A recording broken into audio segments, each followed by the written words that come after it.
This is T. McCormick, Master of Arts, member of Men's the National Hockey Society, and here interviewing Mr. M. Benito Marco, and he's going to talk about the applications of his defense on hyperspatial spaces, dynamics primarily, and that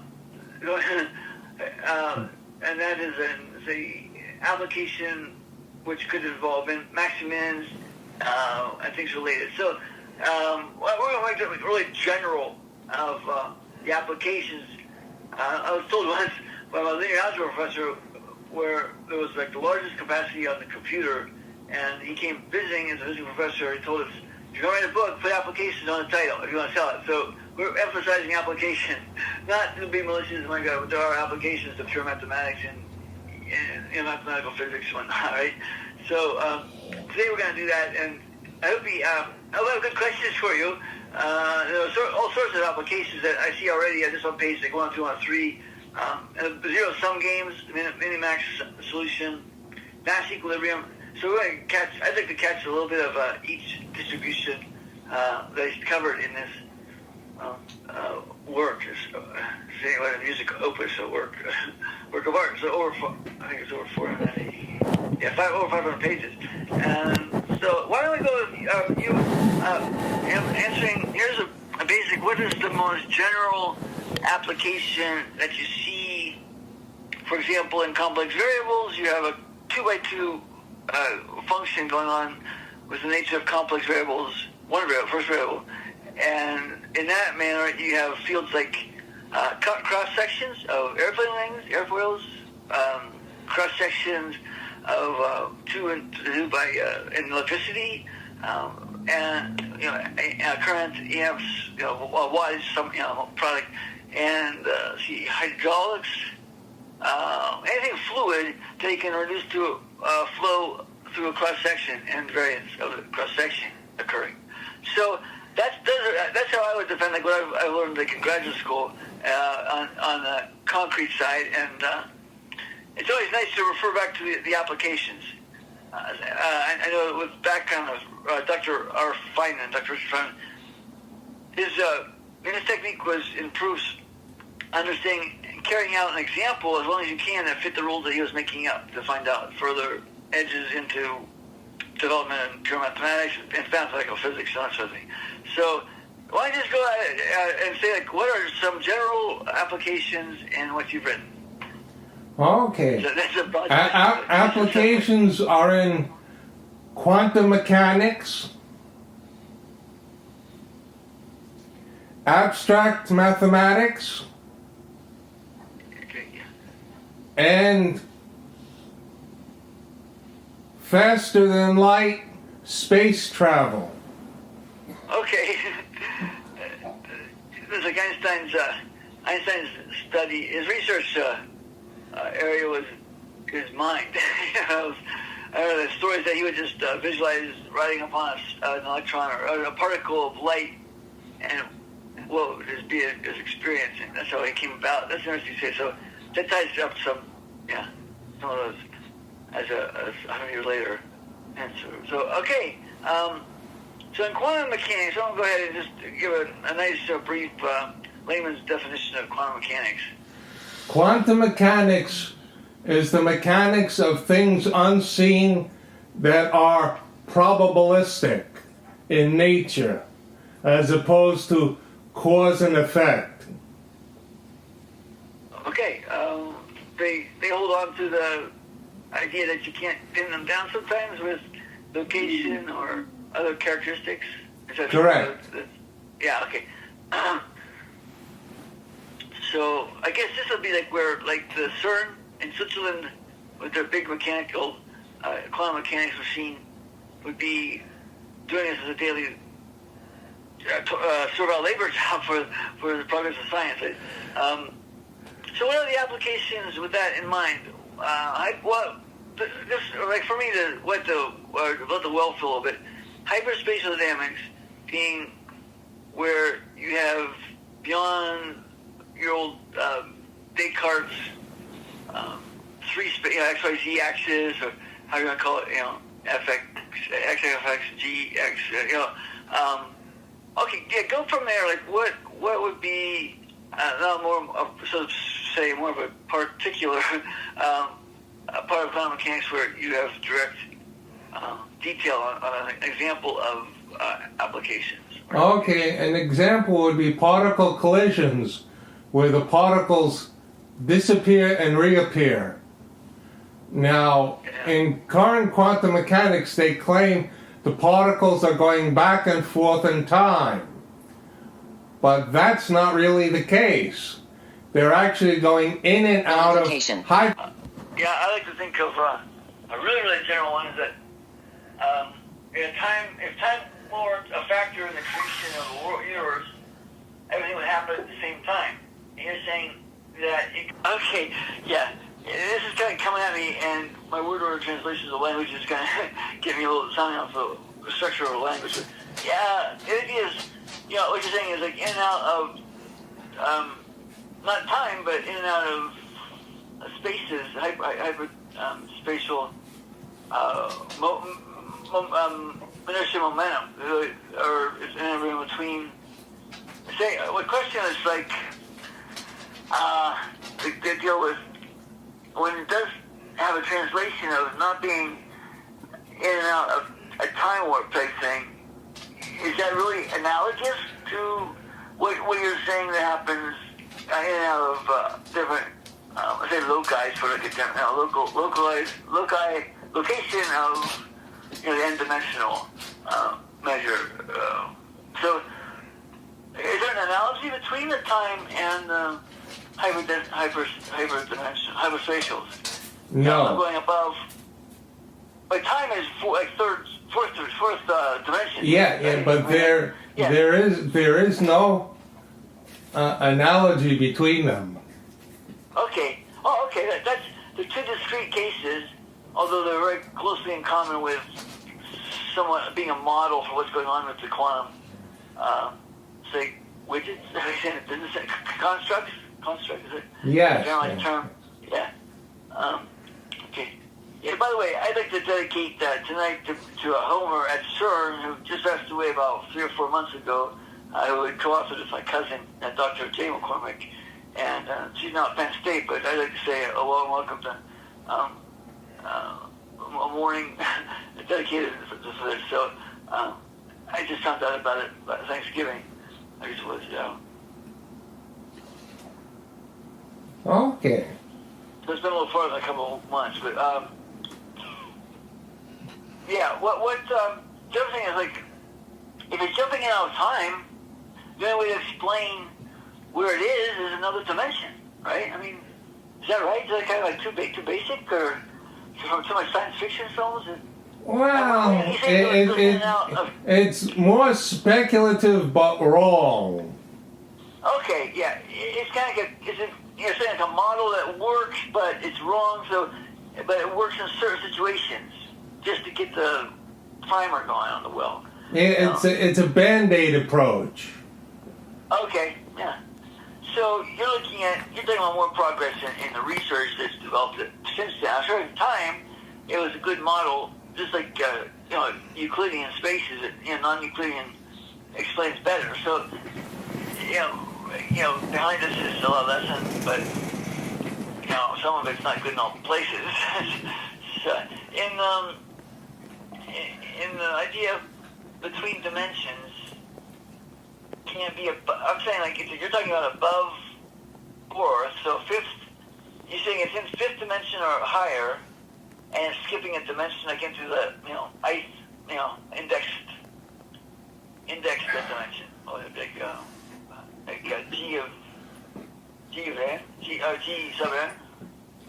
Like when you're talking spatial, you're talking how to measure something, right? Correct. If you can't have measure. If you have space, you can measure easily. That's like in Banach spaces. Measure could be like a Lebesgue integral or some such little LP or little L.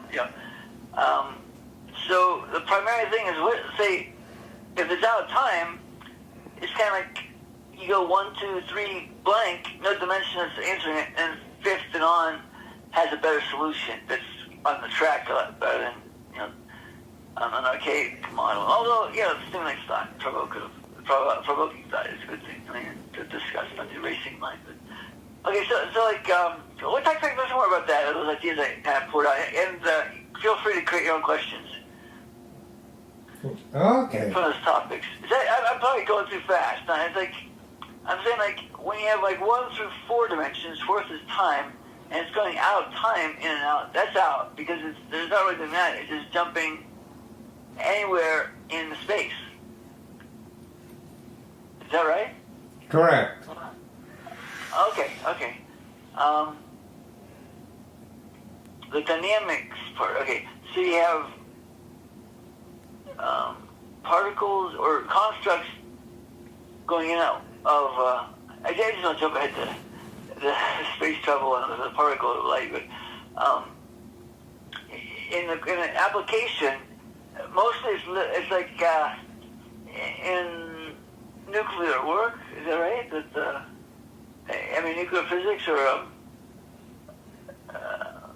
applications might fall into whatever category.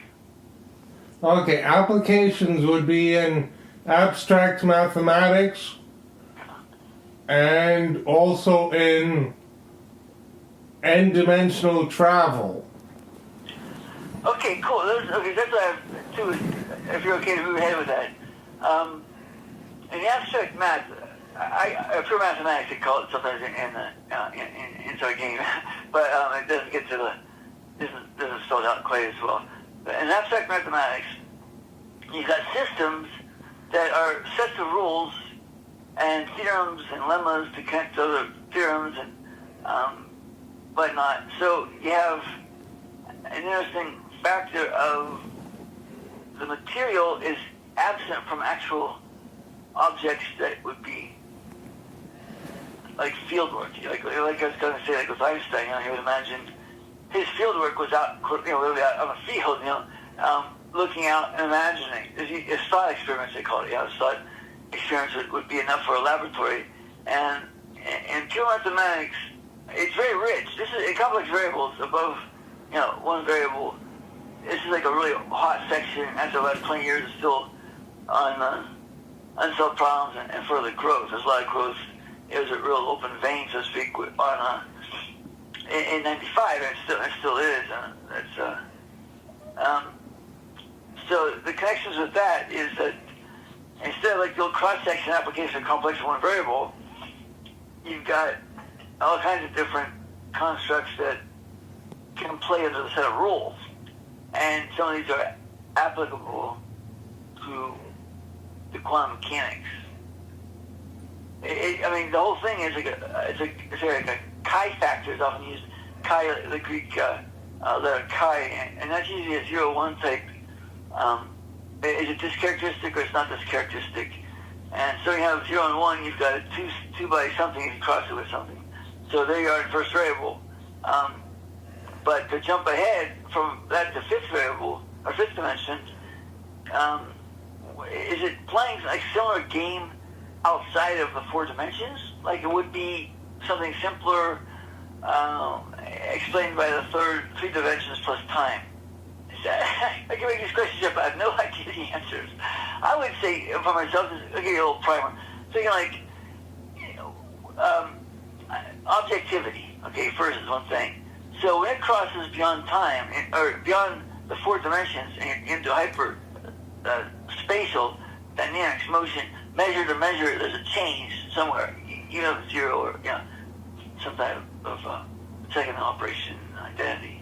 But if you map this thing around, it doesn't quite behave. Are there like quirks out once you get fifth dimension and beyond? Are there little funny things that happen that you wouldn't guess intuitively? I'd say yes. The thing is, with hyperspace, everything becomes intuitive if you understand its reasoning. But yeah.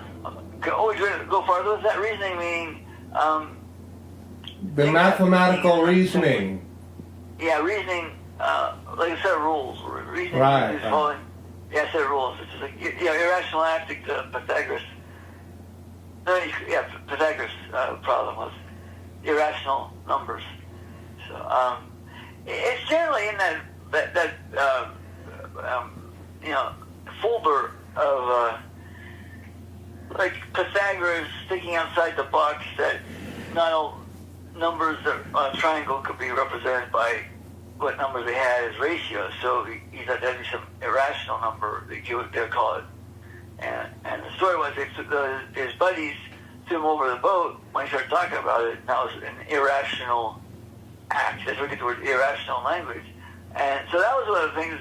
But you have to take an intuitive leap. I agree, because unless you really have gotten some application along the way to see where these things go, basically they fall out, don't they? Most of the examples and models that fall to the fourth dimension don't cut it with the fifth dimension and on. It's like its own little nest egg, a kernel of a system in a science, and then outside the eggshell is the fifth dimension and on, and it could behave anyway. Just intuitive is hard to prove, right?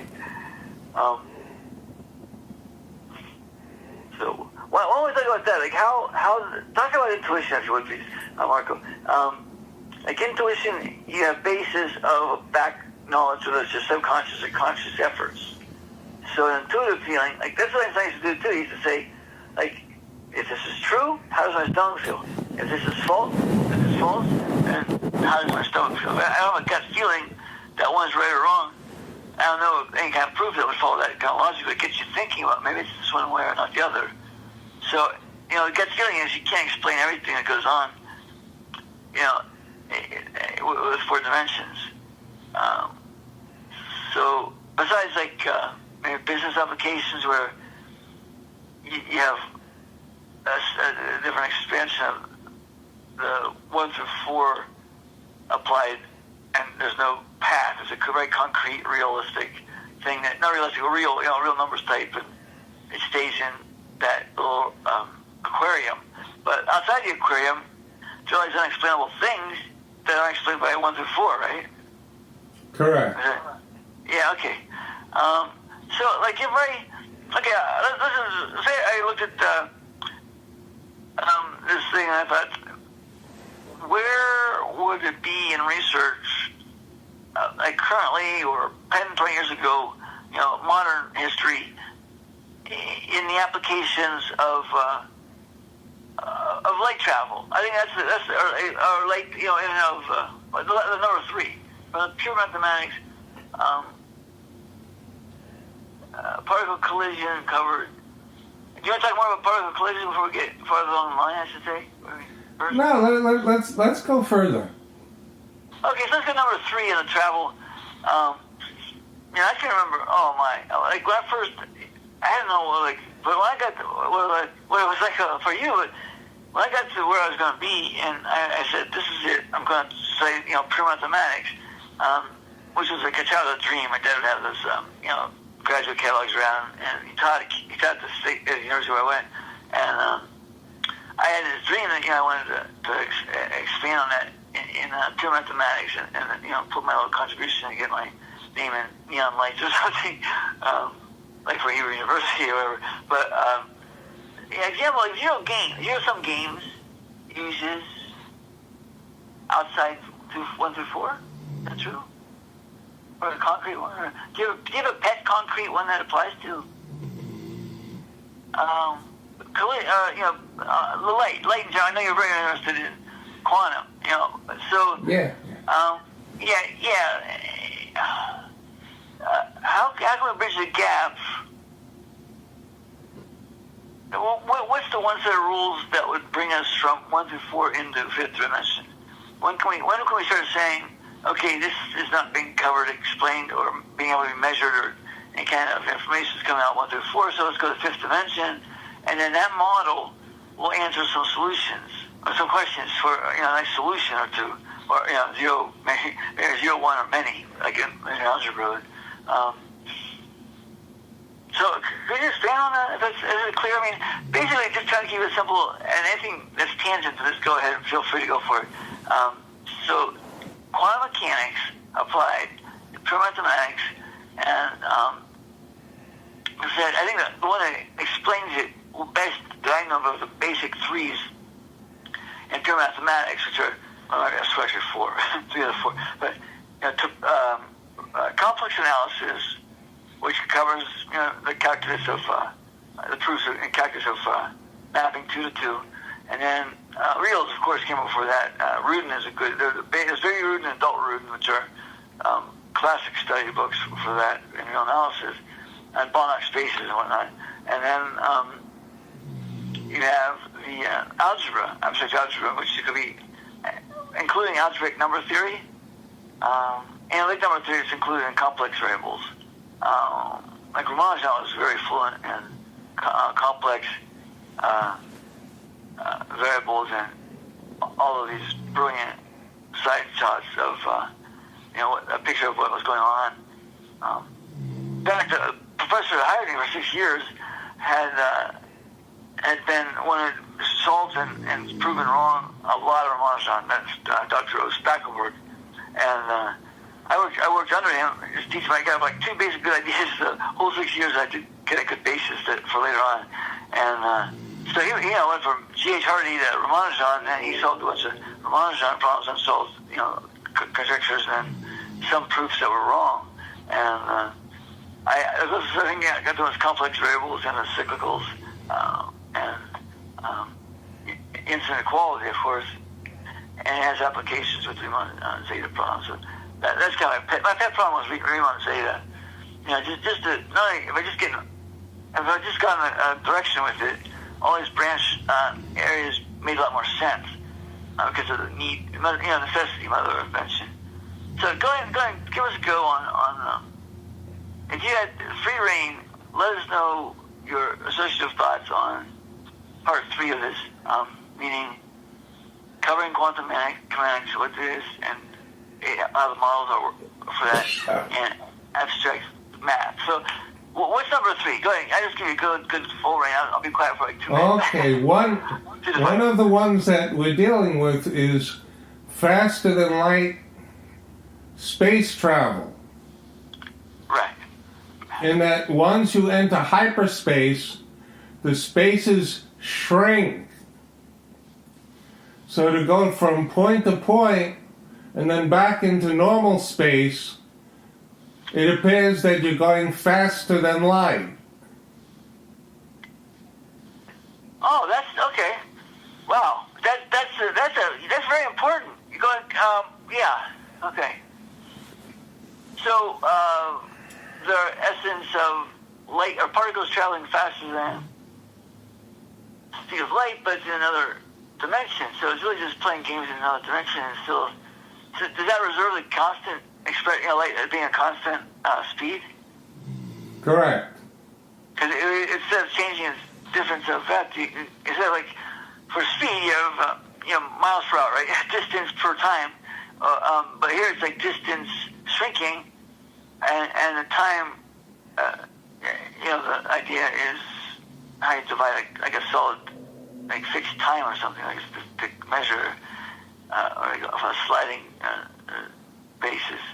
So how? Okay, that's loaded. Well, go ahead and say that again. I think just the idea is just saying to define it with light travel. It's going in and out. It's going into spaces that change the value relatively to given the old school that constant, that latest constant, and the models are saying it's not really, you're coming short of the hyperdimensional model, hyperspatial model, where those dynamics in the system are variable rather than a little bit of conscientious objective of conscience. They're there, but they're objective in their motion, and things are changing as you measure it. Your measure is changing. Your factors are measuring it rather than the particle all the time. Is that clear? Yes. Let me give you Yeah. another example from quantum mechanics. In quantum mechanics, there's a phenomenon known as quantum coupling, where particles will change polarity or spin in a rate that seems faster than light, Okay. but is not, because these effects are occurring through hyperspace. Right. So it's like Euclidean, non-Euclidean. I mean, some of the rules like triangle at 180 degrees aren't going to work in there. Right? That's Correct. okay. This is like, I mean, I don't know what you, to me, I'm thinking like a sophomoric philosophical, bull session at night, amongst the physics students and mathematics students or general thinkers and all those things.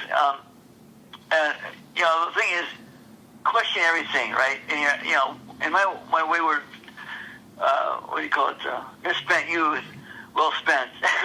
I mean, I would break the rules of to see what it was, not law, not see like what are the models that go outside the rules, and how do you explain them with the old set of rules if they don't obey that? And one thing is, is speed of light really constant still? And Omni Magazine might be the first analysis, but I mean, so I've read recently that I'm not sure how good of a source, but that actually it tends to have a little bit of a warp of, and it's shrinkage idea, so an oscillating.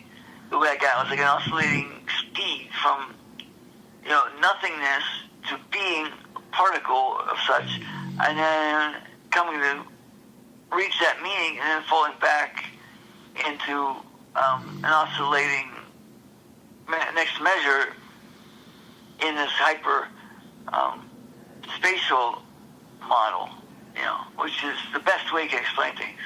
I think of the bosons in string theory. I'm not sure what bosons do besides attract to each other. That's basically a definition, two particles that attract like that, as opposed to, opposites attract, like physics or chemistry, like physics. University Physics 1 and 2, we'll talk about that, but, you have this sophomoric idea that maybe the speed's not always the same. How would it be different? Well, if you change the space it's in, you're going to be listening to different models and be like just looking at the side of a train, a guy dropping a ball down, seeing Einstein's relativity thing going on. The ball goes straight down for the dropping ball guy, and for the side view, the ball does a curve. So, that hyperspatial opens up all kinds of solutions that were things stuck. I think that's what Ramanujan was really kind of tapped into somehow. He didn't take the limitations of just of the complex variables in one variable, complex analysis in one variable. And go ahead. So, can somebody argue clearly that going into now of hyperspace, is it known that this curve or this change, whatever size, to shrinkage, is basically an attraction? Is that right? Correct. It changes its electron. He said it changes its number of interest amongst two numbers, and that change comes into being as able to attract itself, or in that kind of other things in itself, not itself, but self. Seriously, like it's like let's say real basic chemistry. You have electrons and electrons, right? And then electrons are attracted to the proton, but if the electron changed in another dimension, it changes its polarity. It's going to attract the same thing then. It's going to repel each other and find their own place in space. I don't know. If I could say one more thing, I'll let you really talk a lot. But what I've come across is the model where you have I drew a blank. Gollies. So you have the electron thing, and it changes. If you could change the electron, for its polarity, you have attraction amongst itself. That's what boson is in string theory. So maybe really this is just like a very derivative boson that is working in hyperspace in a similar way to explain why likes attract likes. because they make a change, each, or maybe even both of them make a change, and then you have an explanation in an hyperspace that yes, things do that in this space, and then you open up all the mathematics you can for finding out what basic theorem it's falling under, basically, fundamental, foundational theorem, or maybe some Billy Bong, branch version of the core of the mathematics. Go ahead and spin on, so to speak, spin. I'm thinking of fields, and I did want to mention, the thing I was thinking about last thing over it, that, right now, electrons are flowing all over the world. It just happens to basically converge for a while on human bodies and desks and buildings and cars. So you got these electrons flying all around from everything, and they don't just they go out farther than they used to think, and out and around, and they've gone however long for lunch or for late years, who knows. But this is one thing that explains the physics world, and makes it really wet, like it's on a sophomore debate, on what's really going on with the universe, which seems very broad. Those ideas, we're getting bombarded, by waves of particles, all types of waves, every day, and then we go unseen. It goes unseen. I'm thinking they knew this a long time ago. I used to do quite regularly, not transcendental meditation, but the mindfulness meditation. And one of the things related with yoga was to cup your eyes, and give your eyes a rest. By cupping your eyes, you block off some of the particles, and that rejuvenates. So we're being hit with that every day, but we don't see it literally. And it's a really beautiful thing out there. I think it's going on that maybe it doesn't get interfered with a lot of the negativity of the dynamics. So go ahead and run on anything you want to do on a light travel, falling short to hyperdimensional explaining it, hyperspatial. Okay. Now, with the superluminal travel, you must have the ability to go in and out of hyperspace. So that's that in particular. Now, also, we have the factor of the travel itself.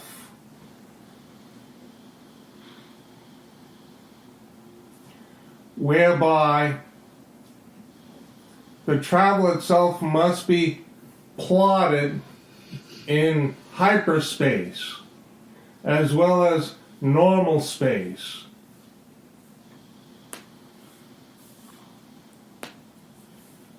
Do you have any questions?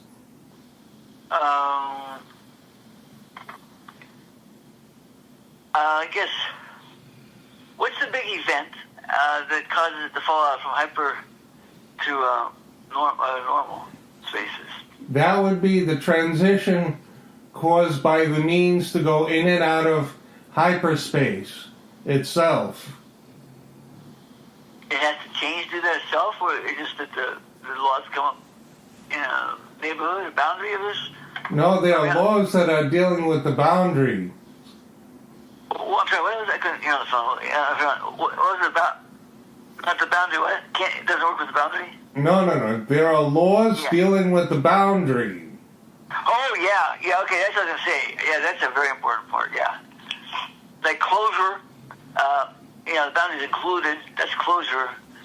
Open space, the boundary's not included, but it's there, yeah, with an epsilon band. Okay. Yeah, I'm sorry, go ahead. I might say,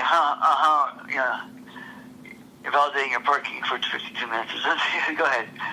I'm joking, but so it's expanding on that,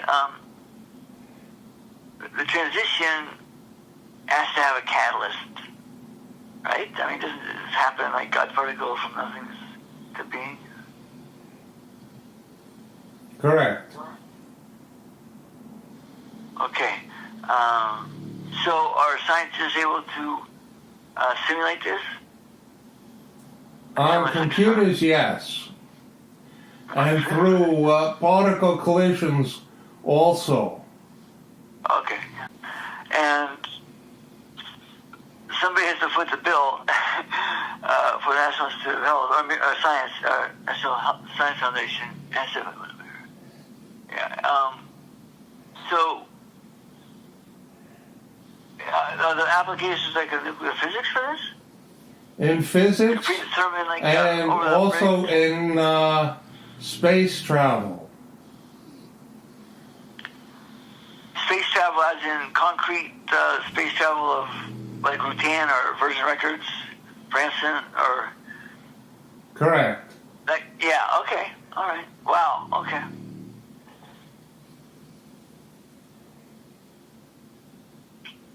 This looks, well, what I was just thinking about, I mean, it's not every so fun.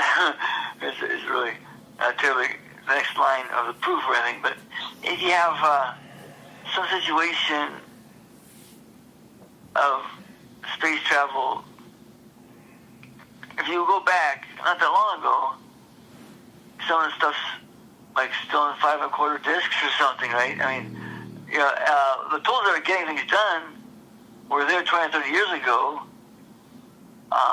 and longer, 50 years ago, and you have those tools that work. How does this push the envelope, farther into space or time travel? Or yeah. Well, The actual. it pushes the envelope further into faster than light space travel. Now, once you enter hyperspace, you can also go backwards and forwards in time. That's like a given axiom, right? Is that what, in Correct. space. That's just as much as reflexive, symmetric, and transitive that you go in and out of space. It's like our time. Correct. In hyperdimensional. Okay. Yeah. I see how there's a lot of pure mathematics could be, chasing after this thing. So when I was studying the beginning parts of theoretical, I tried not to visualize anything that was mechanical that might sway me to getting off track of what the rules are setting up for. So, and then it's all over. Then you go back and say, oh, this would work for that, it would work for the other. But this is like a concrete thing that actually probably is happening, just the measuring it in the hyperdimensional hyperspace. That's right. Why do I say hyperdimensional? I guess, and not dimensions, I just think of dimensions, but spaces, which is, its own definition. Space, a normed linear space has, measure, and it can be expressed some way, and that's by linear. So, it is proved that, all things can be explained by straight lines to represent other things, like infinitesimals along a curve. And a line is basically a set of elements, and the elements have to be coordinate points. So are we out here in hyperdimensional? Hyperspatial. The more dimensions are 4, okay? And you're having a set of rules that you go in and out of time. And so do you have like a nonlinear space going on there, but jacked up for this construct, for explaining fifth generation and up. I guess the point is you have characters of elements, and they can do two things, and just like the Wall Street, can go up or go down. That's one thing, but how much and how little, that's another thing. So those are two dimensions that are something that make a model in following, and you have a measure. So are there measures in the space? What they use, like an integral, like multi integrated, or summations that are embedded, summation. Yes. Yeah. Okay. I mean, mostly it's not so much the summation, but it's integral, right? Which summing is like, summing partitions is like the old basic, integral we grew up with in Calc 3. So Calc 1 through 3. How does this occur? Conditions are just right, and these particles behave. They must have some kind of knowledge that they're in hyperspace, or they've been behaving the way they do. I don't know. No. In science fiction, that's what's going to The conditions are appropriate and the events occur. Okay, so they get two factors. Yeah. So this is a temporal thing, right? This idea of hyperspace. It's not like it's fixed now that you only will be in the hyperspace. It's temporal. Temporal, yeah. Wow. This is really. I feel like we can do a lot more with this. Other models that are not analogous, but sharing some more insight. Because, like now, what would be the factors if you went in and out of that with a living creature rather than a defined element? That would be a bit more difficult, since the living creature would be killed with the colliding particles. Okay, so the colliding particles really cause like a big bang in a nanosecond, I guess, or a nano model, and then you have energy. I think we can't talk about light without energy. Right? There's an energy in these particles, and it's probably one of the factors that they have for momentum and inertia going on. Being like a fixed number might be the inertia. The momentum is to allow these particles flying around hyperdimensional, and they come to visit the 1 through 4 events well too. Is that like a picture of what might be happening? Yes. Okay. This is good to talk about. Well, okay, applications in space travel would be a good candidate to move to, not too far away from where we are. Or, like for energy sources? Is that what we're talking about? Energy sources for space travel? Not so much energy sources, but means of travel. Means of travel? Could you go into that in more detail? Meaning, what do you mean by... Okay, means of travel meaning this is a method of traversing vast distances. For example, using hyperspace, you can span the galaxy in 1 week. The galaxy, Milky Way galaxy, in 1 week. Okay. That's without the model, it's if you tossed over the boat for being irrational, right? I mean, it's given the freedom of the insight of the fifth generation above. You've got a whole other set of rules that come close to explaining what could be going on. I mean, right. I had a person. Yeah, go ahead. Okay, go ahead. No, I'll let you continue. Okay, well, what I was getting at was the old model that, I think I did allude to this earlier, but like the chair next to you, you have a chair, okay, in your room, and you have these electrons that are kind of attached in a way to the definition of that's a chair. But these electrons don't just stay where the chair is, they fly all over. Like they could, like in a week, you might get something that's, an electron or particle, a particle of some sort, that's part of the chair, and it helps define what the chair is. So from nothingness, again, like to a being state, like the Bardo is like for Eastern, like between states. Between states, this Bardo event that's happening between fourth dimension, normal space and hyperspace. So it's not to be closed one out from the other all the time, because a representation of some manifestation.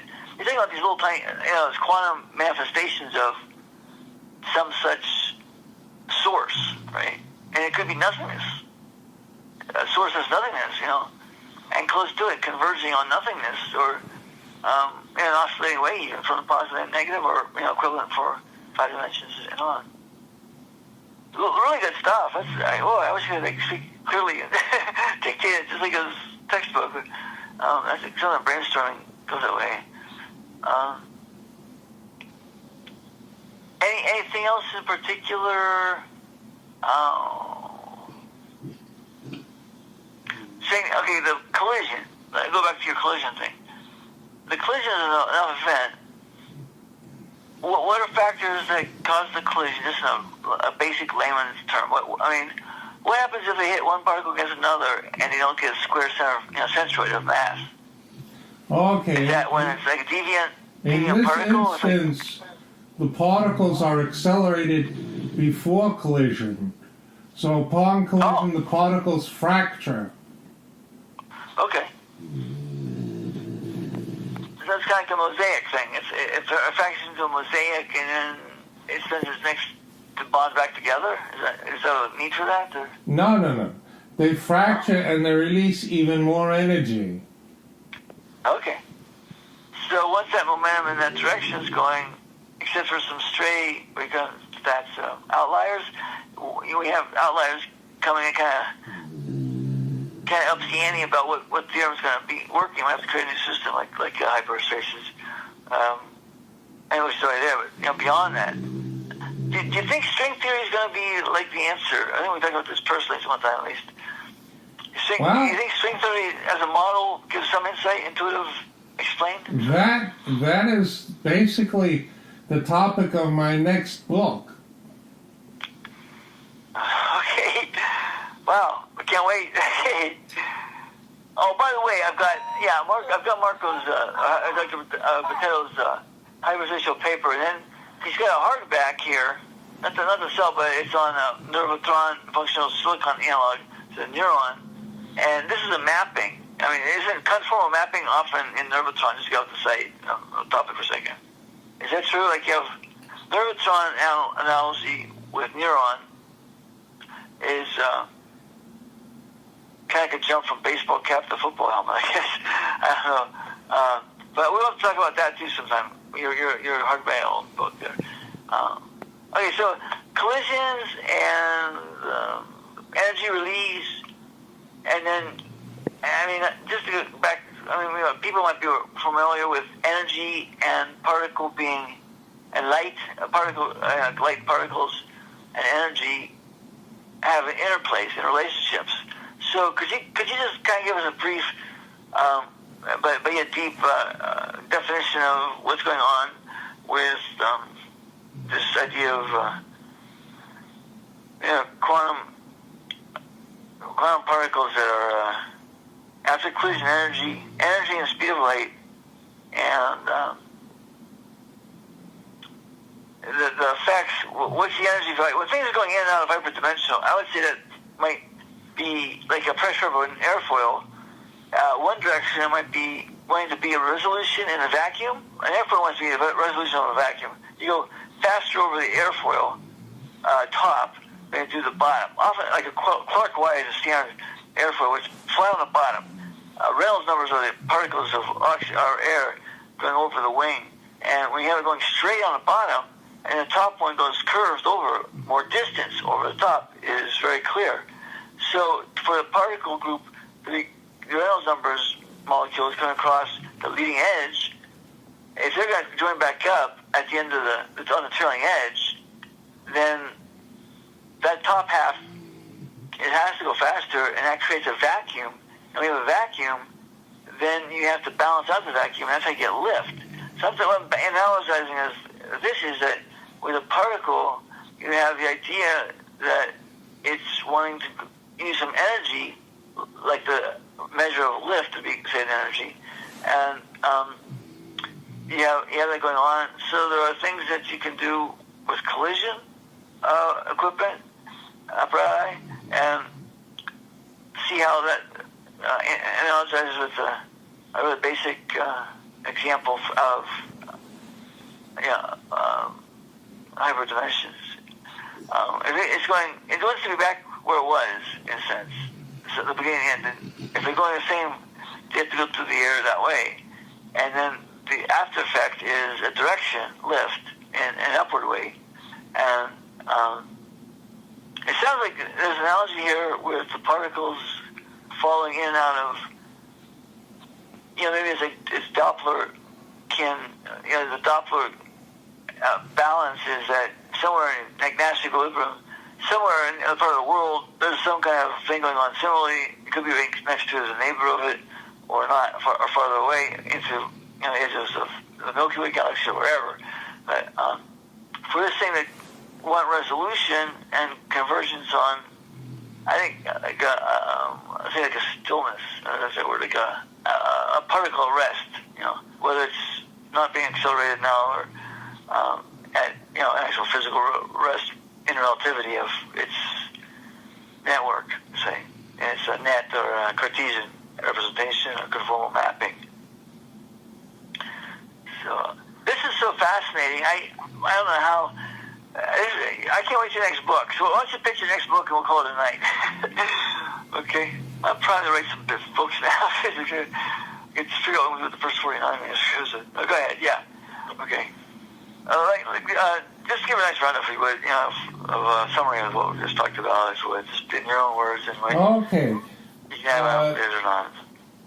The basic summary is that we spoke about applications in quantum mechanics, abstract mathematics, and faster than light space travel.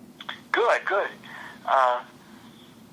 Both of these, actually, all of these feel like there's more in the well to be taking the bucket to and bring out that fluid idea.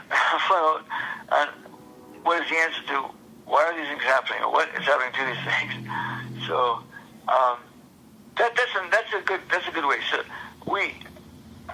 I think at least got a catalyst out there on this thought, if not more. So we're looking forward to the edited version and catch up with you. Knock knock. Calls a wrap for the radio. Modern radio, cyber radio, I guess. Okay.